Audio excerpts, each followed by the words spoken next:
Well, this is it. Last big crossing of the day. This is Thorofare Bay over there. Causeway, maybe. Just had an absolutely fantastic day. It's been sunny, a few clouds every now and then to give us some shade.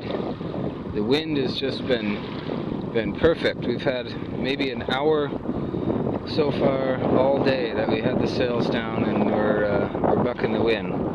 Other than that, we've been sailing all day. It's been fantastic. We're getting pretty near the finish, way up on the horizon. Might be able to see Seahawk, little red and white past sail.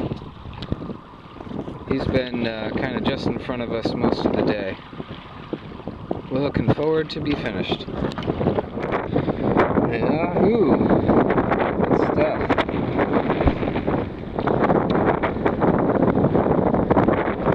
Sailing along about 4 miles an hour. If paddling, it's pretty easy to be at 5. Having a great time. Loving the waves and the wind.